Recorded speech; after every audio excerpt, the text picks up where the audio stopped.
It's been a minute since I've done a video, and this is also a hard one because my best friend Tara of 7.5 years passed away on November 3rd. Period. Another friend of ours told me that she loved watching these videos over and over. And I still have so many stories I could share. So today is about the legacy of my friend in football.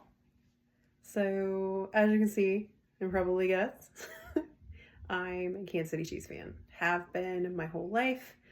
It was, I was raised on Kansas City sports. And when Tara and I first met, we hit it off. We got along, we had so much in common, everything except football, because she was an Oakland Raiders fan. And I get that they moved to Vegas a few years back, but it's not the same. They would always be the Oakland Raiders to us. Just in Vegas, they were a little more sparkly. Anyway, so every year we had to watch the Chiefs Raiders game. She'd always root for the Chiefs if they were playing someone other than her team. And it's a miracle that we did stay friends all these different times. We had to watch at least one game together each year. We did, we watched the Super Bowls. We would watch them at our house. We would go into public. We kind of made spectacles of ourselves in public. Go figure. That shouldn't be a surprise if anybody knows us and or has seen any of these other videos. For example, one time we went and watched one at the local bar, and it's like a 4 p.m. game. There's nobody there. And by the end of this game, there is a whole crowd of people behind us who watch this game, and half of them are rooting for her team, and half of them are rooting for my team and her team on that go around, but that's okay. And then 3 years ago, as my college graduation present, we were going to take a girls trip and go see a Chiefs Raiders game in Vegas. Well, when the Raiders moved to Vegas, their tickets got stupid expensive. For example, we bought 4 tickets. It took my boys with us, and we went to Kansas City instead to go see a Chiefs Raiders game. We bought 4 tickets for her, myself, and my boys to go for less than what the 2 tickets were going to cost us in Vegas. And we had good seats too. Like, she was pointing out the fact that she's like, ooh, you can see the butts from here.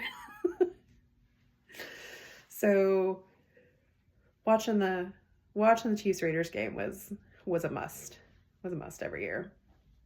That particular time that we were in Kansas City, we actually left the kids at the hotel, and it was money, and said, here, go watch a movie, go feed yourself, do whatever. And we drove to Hamilton, Missouri, which is about an hour or so drive away, to go to Quilttown, USA to see the world's largest spool of thread. And we were going to go to the Quilt Museum, but it was actually closed that day, except when we went to the main building. We got there just as it opened, and the lady that greeted us is like, hi, have you been here before? I said, no. And she goes, are you Sarah? And I went, maybe. So she goes, we want to give you a tour of the Quilt Museum. So I had posted that morning in the Facebook group for this shop that has become world famous. The Facebook group, I said, oh man, we came all the way from Alaska, just found out the Quilt Museum is closed today. I'll just have to plan for another time. And the man that actually runs that Quilt Museum saw it, and he contacted the shop, because his wife also worked for the main quilt shop, and said, hey, if you meet this lady, let her know. I will, send her over. So Tara and I got a private tour of the Quilt Museum, and it was so awesome. They were actually working on beating the world record for number of thimbles at the time. I don't know if they managed it. I would assume they did. I think they were aiming for like 10,000 thimbles or something like that at the time. So that was a really awesome trip. Not only did we go see our team, and my team won in my hometown, but she was a good sport about it. She was a real good sport.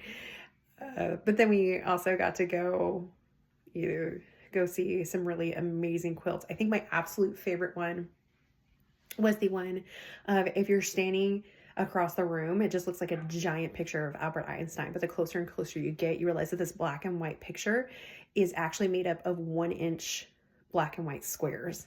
So it just gets more pixelated the closer you get. It was really cool. So we had always planned on going back because the quilts would change seasonally. And the Quilt Museum was actually in this old high school that actually had burned down a couple of times, and they finally built a new high school. So these people bought the building and turned it into a quilt museum. It was pretty awesome. So